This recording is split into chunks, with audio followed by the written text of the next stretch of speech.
Oke, kali ini kita bakalan rakit PC lagi setelah sekian lama kita nggak ada budget. Karena buat rakit PC itu butuh budget yang lumayan besar ya teman-teman.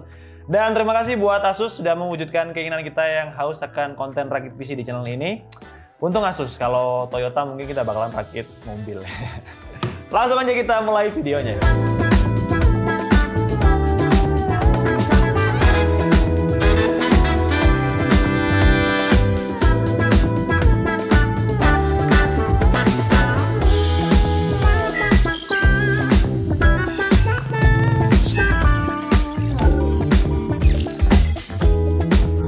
Karena pandemi COVID tuh semua jadi serba mahal ya. Jadi kalau di tahun 2021 ini saya sempat mikir kemarin. Di tahun ini tuh kira-kira dengan budget yang saya punya, saya bakal dapetin komputer yang kayak gimana ya. Nah, makanya pentingnya konten rakit PC itu sekalian kalian bisa juga untuk ngelis kira-kira komponen apa yang mau kalian masukkan di list rakit PC kalian untuk kalian rakit sendiri di rumah. Oke, jadi untuk video kali ini bakalan sedikit agak panjang mungkin karena proses rakit PC itu juga nggak bisa diburu-buru karena kita harus rakit komponennya satu-satu dan juga ngatur kabel manajemen di bagian casingnya. Jadi supaya lebih rapi nanti kita bakalan lakukan secara perlahan. Oke. Dan saya sebutkan juga untuk beberapa komponen yang bakal kita pasang. Dimulai dari beberapa komponen yaitu komponen pentingnya dulu ya. Yang pertama ada motherboard, kemudian graphic card. Kita pakai SSD juga. Dengan SSD ini kita pakai yang kapasitasnya itu 1 TB. Terus untuk RAM-nya kita pakai punya Team Group dan pakai power supply yang jelas, pakai cooler dan langsung aja kita mulai ASMR rakit PC kali ini. Oke, komponen yang pertama itu paling penting itu ibunya ya. Namanya motherboard, makanya disebut ibunya karena motherboard itu kalau diibaratkan di rumah kalian itu kayak dapur. Jadi di mana serangkaian proses memasak kita itu dilakukan di dapur, sedangkan prosesor itu ya serangkaian memasak termasuk kompor peralatan masak kita.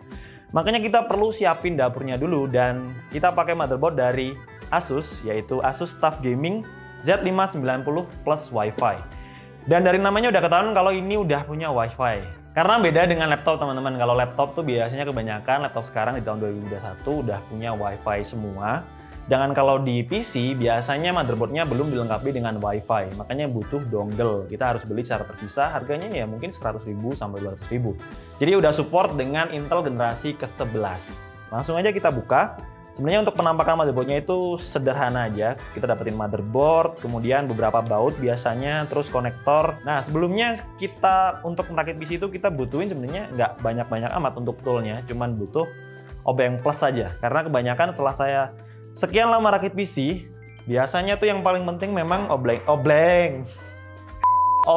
Ya, obeng itu obeng plus saja karena kebanyakan untuk bautnya ya satu pom aja, biasanya obeng plus. Oke, ini dia motherboardnya.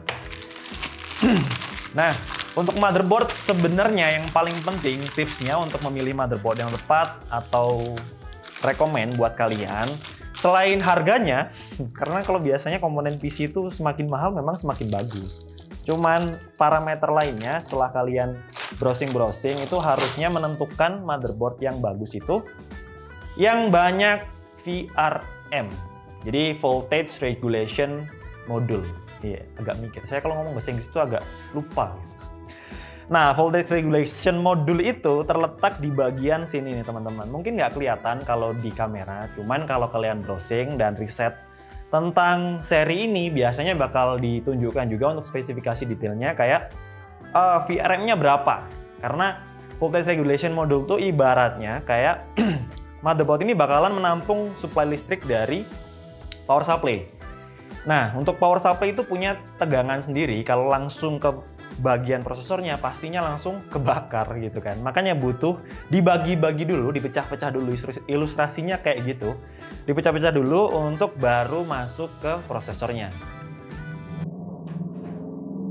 Tidak sih para hari.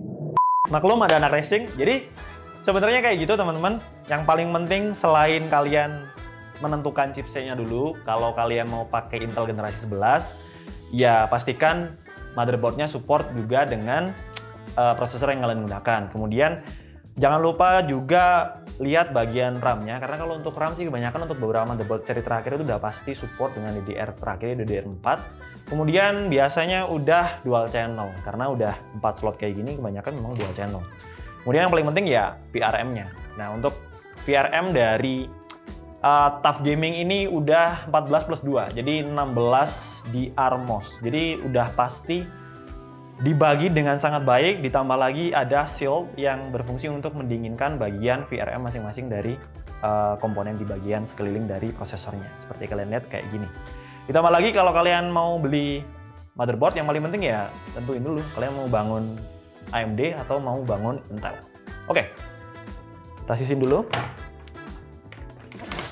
Udah, kalau motherboard itu aja sih sebenarnya. Ya, oke. Komponen ini sebenarnya komponen pertama, cuman kita bahas kedua, yaitu prosesornya. Kita pakai Intel generasi 11, yaitu 11700K. Kalau udah 11 berarti generasi terbaru, dan yang pasti kenceng ya. Karena seri belakangnya itu K, seri belakang K itu berarti overclock. Nah, untuk Intel atau prosesor Intel generasi 11, yaitu 11900K, itu ibaratnya kayak kompor dan serangkaian alat memasak kita kalau di dapur. Jadi bakalan masuk ke maksudnya bakalan ditempatkan di tengah-tengah dari posisi motherboardnya. Oke, langsung aja kita pasang prosesornya dulu. Cara memasangnya sebenarnya simpel, kita nggak butuh tool apa-apa. Kita tinggal buka aja kunciannya.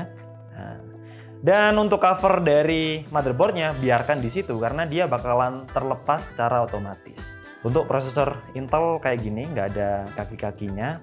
Dan yang paling penting kita harus tempatkan, kalau kalian lihat di bagian ujung dari salah satu sisinya, prosesor itu pasti punya segitiga. Jadi tandanya ada nih segitiga ini.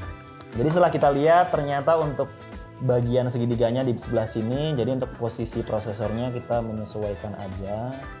Tinggal kayak gini. Kurang lebih seperti ini. Langsung ditutup. Set, ya kan? Kalau belum bisa ditutup berarti salah, enggak dong. Oke, udah. Ini dikaitkan di bawah dari bautnya, jangan lupa ditekan. Set, set, tek. Nah, seperti kalian lihat, lepas sendiri dong. Wing. Tinggal kita masukkan ini di bawah sini. Selesai. Jadi cara pemasangan dari prosesor itu simpel banget. Oke, untuk prosesornya udah pasang dengan baik, yang ditandakan dengan nggak copot kayak gini, karena nanti bakalan kita pasangin cooler kayak gini. Kebetulan untuk coolernya kita pakai yang simple, nggak ribet kayak pakai radiator. Kok pede ya? Oke, komponen utamanya udah kepasang, yaitu prosesornya. Udah rapi dengan dikunci seperti ini, yang pasti udah aman waktu kita mau pasang coolernya. Tapi sebelum kita pasang coolernya, kita pasang beberapa komponen yang kecil-kecil dulu, supaya motherboardnya setelah kepasang rapi komponen kecil-kecilnya bisa masuk ke casing dengan sangat mudah. Oke. Yang pertama ada SSD, dan kita pakai SSD dari Teamgood, yaitu MP33 SSD dengan kapasitas 1 TB, dan ini udah PCIe generasi 3, jadi speednya juga kenceng sih pastinya. Kemudian untuk RAM-nya atau memorinya kita pakai punya T-Force juga, yaitu T-Force Gaming Delta Alliance, dan ini kapasitasnya 16 GB, jadi 8 GB per keping, dan pastinya udah RGB. Terus untuk speednya 3200 MHz. Oke, untuk bentuk RAM-nya simple kayak gini, dan pasti untuk bagian atas ini udah RGB. Dan kalau kalian bingung RAM itu kayak gimana, ibaratnya itu kayak meja ini, RAM. Nah, meja ini tuh kayak di meja atau countertop dari dapur kalian. Kalau misalnya kalian mau masak, kalian pastinya butuh untuk menaruh beberapa bahan makanan kalian yang kalian simpan di freezer ataupun di kulkas. Nah, kulkas itu ibaratnya sama kayak SSD, tempat menyimpan makanan dan menaruh makanan. Jadi tempat ambil dan juga menaruh. Sedangkan untuk RAM itu fungsinya kayak meja yang sudah disebutkan tadi. Fungsi meja adalah menaruh makanan yang kita mau olah di prosesor. Makanya sebenarnya untuk seberapa besar RAM-nya juga pasti mempengaruhi seberapa banyak makanan yang bisa ditaruh di meja. Tapi kalau untuk RAM sebenarnya ada hal lain yang pertimbangan, yaitu kecepatan. Makanya tadi kalau ngomongin kecepatannya itu 3200 MHz. Jadi udah cukup kencang. Sebenarnya ada beberapa RAM yang punya kecepatan 3600, 4000 MHz sampai 5000. Cuman karena ini kita rakit PC DIY, pastinya harus bisa kalian lakukan di rumah dan nggak terlalu ribet. Oke. Langsung aja kita pasang untuk RAM-nya. Jadi kalau pasang RAM sebenarnya simple aja, karena untuk bagian motherboard udah pasti ada kuncian di bagian atas atau mungkin di bagian bawah. Kalau kalian lihat kuncian itu kayak gini.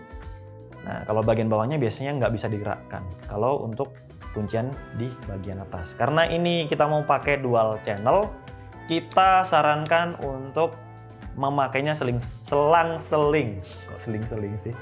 Makanya kalau dari pabrikan sebenarnya udah ngasih petunjuk dengan warna yang berbeda, jadi hitam-hitam terus abu-abu.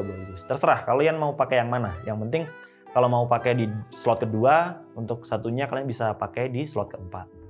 Kalau misalnya slot pertama kalian bisa pakai di slot ketiga. Intinya kayak gitu. Oke? Dan kalau kalian pengen untuk cobain performa yang berbeda di motherboard kalian, khususnya untuk Intel pakai Z590 dengan fitur XMP atau Extreme Memory Profile, ataupun mungkin di AMD yaitu di EUCP, di mana kalian bisa pilih profile untuk memori kalian, akan lebih optimal kalau RAM yang dipasang di bagian warna abu-abu, tepatnya di DIMM A2 dan juga DIMM B2. Langsung aja kita pasang. Oke. Dan cara masangnya juga simpel, tinggal ditekan kayak gini. Tak, udah pasti terkunci. Terus yang kedua, kita pakai di slot ketiga. Oke. Nah, kan mantap. Oke. Untuk part selanjutnya yaitu SSD-nya. Kita mau pakai SSD dengan form factor M.2 2280. Jadi untuk lebarnya 22 mili, sedangkan untuk panjangnya 80 mm. Kita mau pasang di bagian bawah sini, karena di bagian bawah sini tuh motherboard ini udah dilengkapi dengan shield atau heatsink yang membantu mendinginkan bagian SSD-nya. Oke, kita rapikan dulu supaya enak dilihat. Dan kita butuhkan satu obeng. Sebenarnya untuk ukurannya kalian bisa sesuaikan aja. Besar kecilnya, tinggal dibuka bagian shield-nya. Oke, seharusnya kalau untuk rakit PC kayak gini yang paling bener harusnya pakai sarung tangan. Cuman karena saya nggak ada, adanya sarung tinju kan, daripada saya malah berantem, mending saya rakit PC. Ada sarung tinju di situ, punya Alphard, kan? Karena kalau nggak pakai sarung tangan, biasanya itu tangan basah kayak saya ini mungkin bakalan berisiko ya sebenarnya. Cuman kayaknya sih masih aman. Oke. Ini kita untuk pengamannya ini kita buka dulu. Oke. Bagian RAM-nya simple aja. Untuk port atau konektor dari RAM-nya itu kayak gini, kurang lebih. Nah, ini kita sesuaikan aja dengan bagian di motherboard-nya. Kita tinggal pasang kayak gini. Set. Ya kan?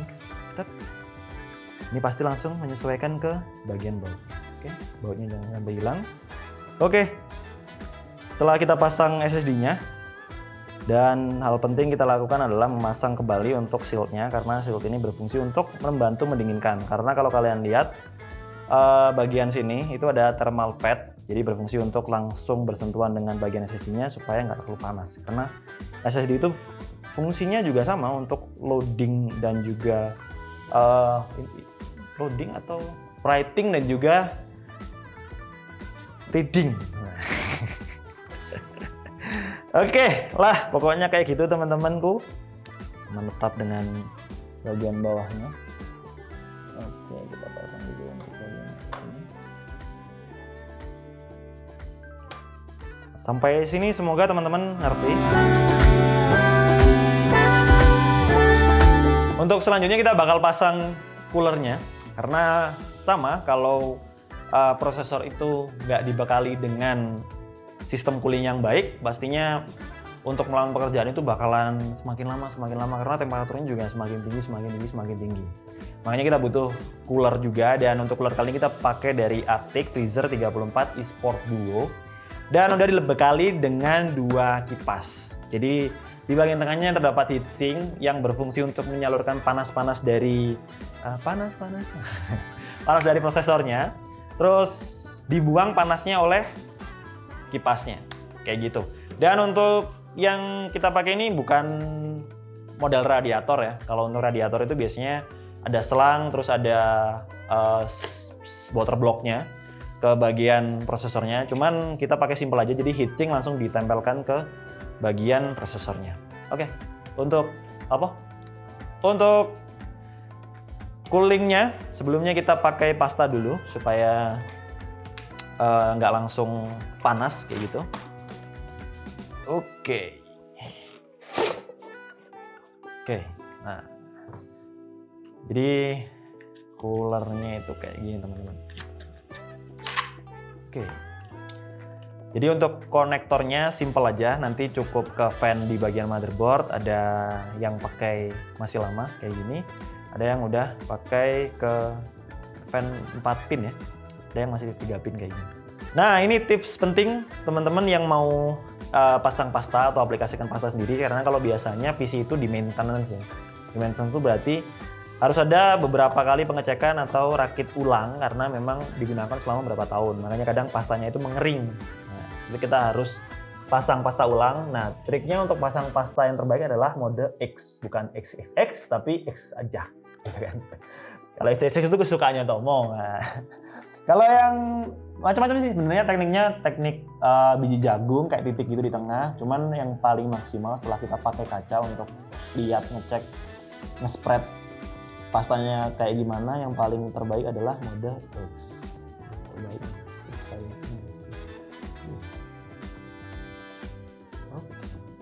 Nah, oke. Supaya lebih gampang, kita cobain untuk pasang model bagian belakangnya dulu kayak gini.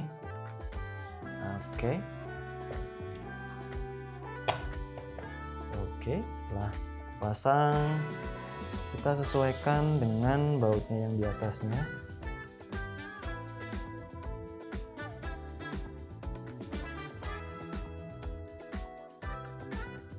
Nah, setelah terpasang kayak gini, kita tinggal pasang untuk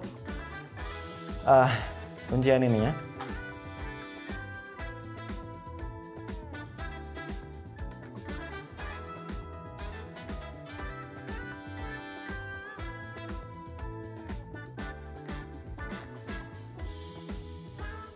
Oke, kita pasang kayak gini aja supaya kata Tomo buang ininya, anginnya ke belakang, ya, bukan ke mantan.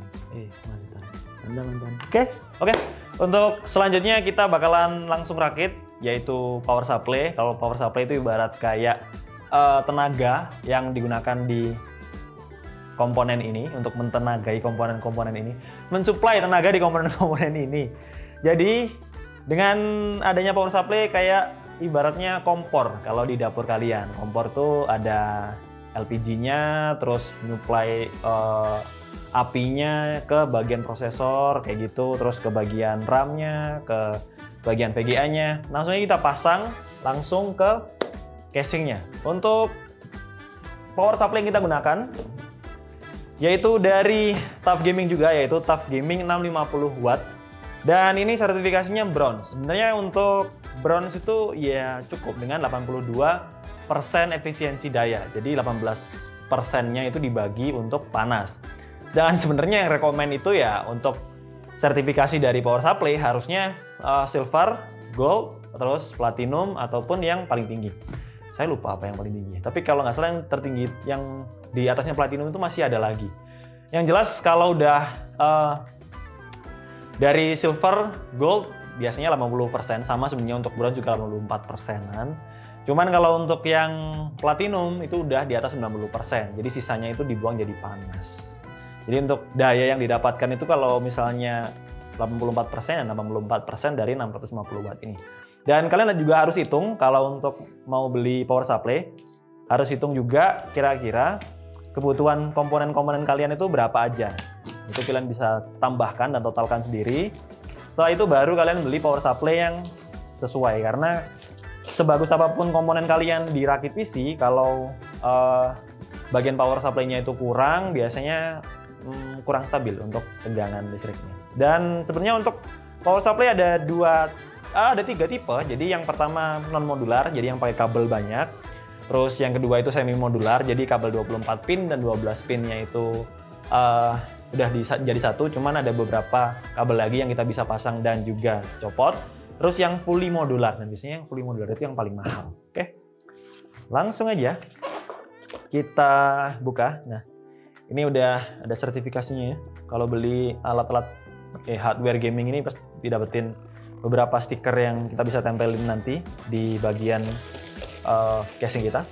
Kita pakai yang non modular dengan 650 watt. Nah, kalau 650 watt itu kayak gini.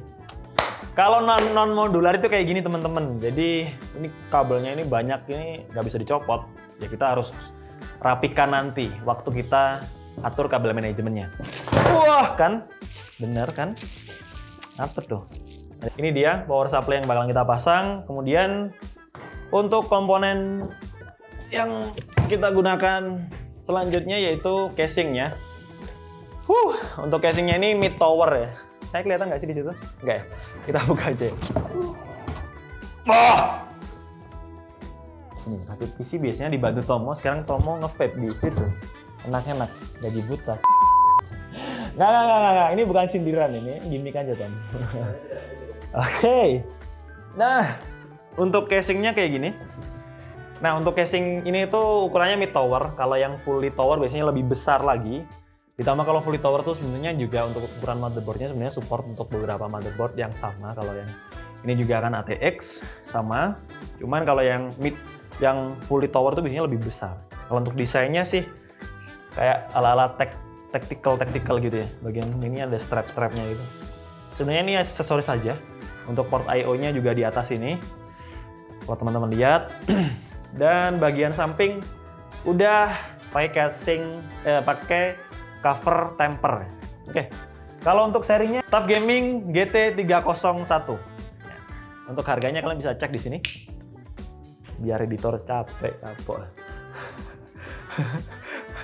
Oke, langsung aja kita pasang untuk power supply-nya. Sebelumnya kita buka dulu untuk cover bagian samping kanan. Kaca temper kayak gini.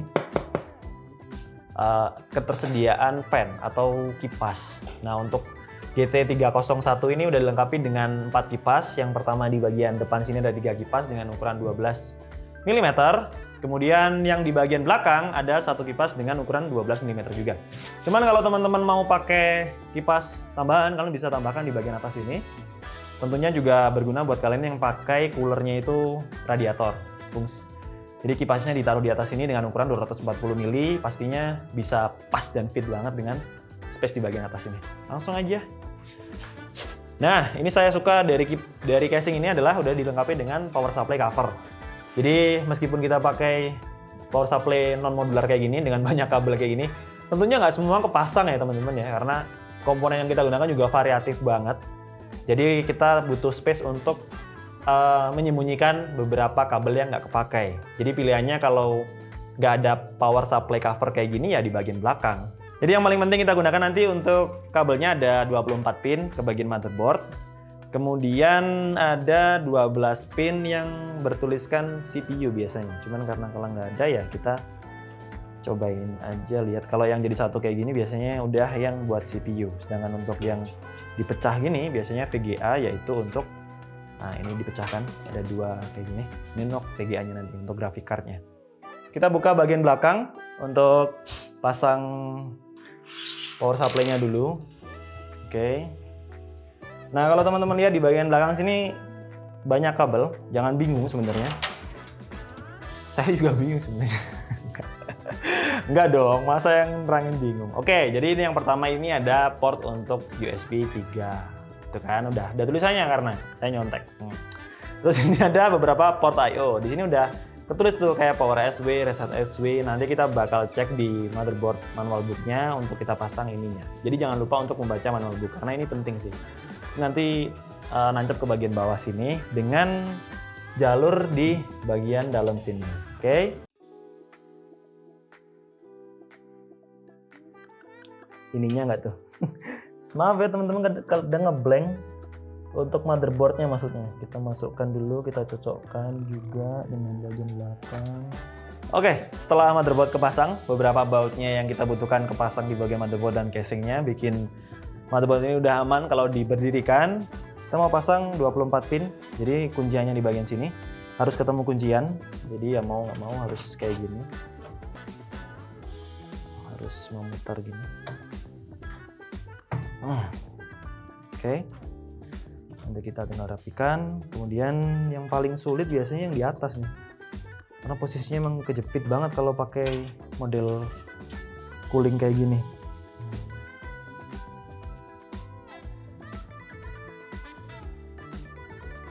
Nah, habis kita lakukan kabel manajemen bagian belakang kurang lebih paling rapi kayak gini. Sebenarnya bisa dirapikan lagi asalkan kita harus nyopot beberapa port yang kita rapikan dulu baru dipasang. Tapi karena udah malam, hampir jam 12 malam ini, langsung aja untuk kurang lebih kabel manajemennya bagian belakang seperti ini. Terus yang penting bagian side panelnya bisa ketutup. Karena tantangan kalau kita pasang pakai power supply yang non modular ya gini, banyak kabel yang bakalan nyumpel di bagian belakang. Yang penting ada cover power supply-nya jadi masih kelihatan rapi. Dan untuk komponen selanjutnya yang kita pasang atau komponen utamanya yaitu graphic card dari Asus RTX 3070 dan ini TUF Gaming. Dan karena udah RTX pastinya udah generasi terbaru dari Tensor Core dan juga RT Core-nya udah generasi terbaru. Karena 30 series. Kalau yang masih 20 series ya kalian tahu lah ya. Ini nggak hafal speknya.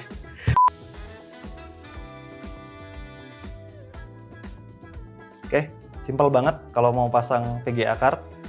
Tinggal kayak gini, terus jangan lupa di bagian sini dibaut. Lanjut, kita pasang untuk kabel power dari VGA-nya. Kunciannya di atas, jadi posisinya seperti ini. Yang kedua, satu set dengan ini, dan jangan lupa dikunci di sini dulu. Supaya nggak goyang-goyang. Lanjut, kita pasang back panelnya.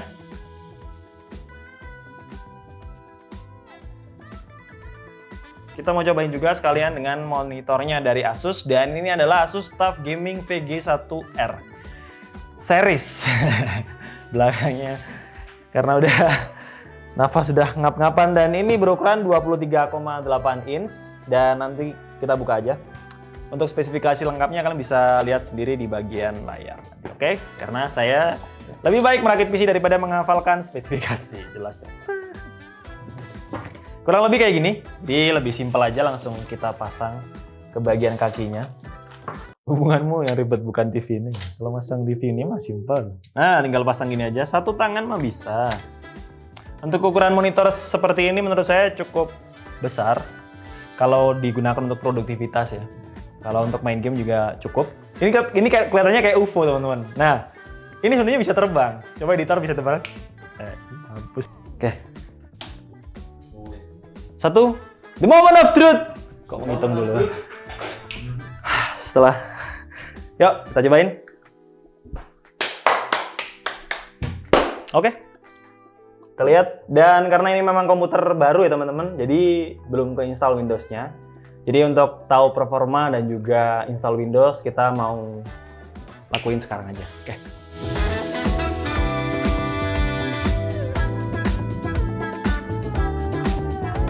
Seperti biasa kita tes performa rakit PC kita kali ini. Untuk prosesornya yaitu Core i7 11700K dengan Cinebench R15. Dapetin skor 2285 poin dengan temperatur tertinggi banget yaitu 100 derajat Celcius. Dengan temperatur minimum 37 derajat Celcius dan maksimumnya di 100 derajat Celcius. Jadi ini kayaknya kita harus pakai cooler yang lebih baik supaya bikin temperaturnya terjaga di bawah 90 derajat Celcius. Untuk Cinebench R23 single core-nya dapetin skor 240 poin dengan rata-rata 60 derajat Celcius dan untuk multicore-nya dapetin skor 13.499 poin dengan rata-rata 71 derajat Celcius. Untuk bagian grafis yaitu RTX 3070 mampu dapetin skor 3D Mark 98,2% untuk time spy stress testnya. Untuk tes kedua kita gunakan Firestrike dan dapetin skor 24.940 poin. Dan untuk 3D Mark Time Spy dapetin skor 11.792 poin. Dan dengan spek kayak gini udah paling pas kalau kita cobain untuk main game AAA. Yang pertama kita cobain Shadow of Tomb Raider dengan settingan high dan real time ray tracingnya kita bikin ultra. Dan mampu jalankan game dengan rata-rata 67 fps. Game yang kedua kita cobain Assassin's Valhalla dengan settingan ultra. Mampu stabil di 60 fps juga. Terus waktu kita cobain game Cyberpunk 2077 dengan settingan rata kanan, mampu stabil di 60-an fps juga.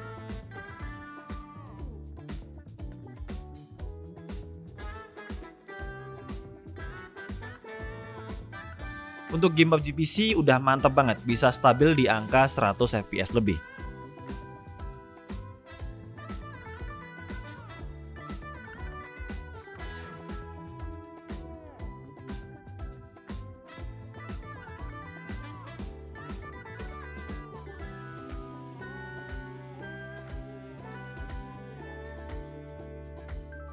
Jadi kesimpulannya untuk rakit PC kita kali ini sebenarnya mudah kalau kalian mengerti.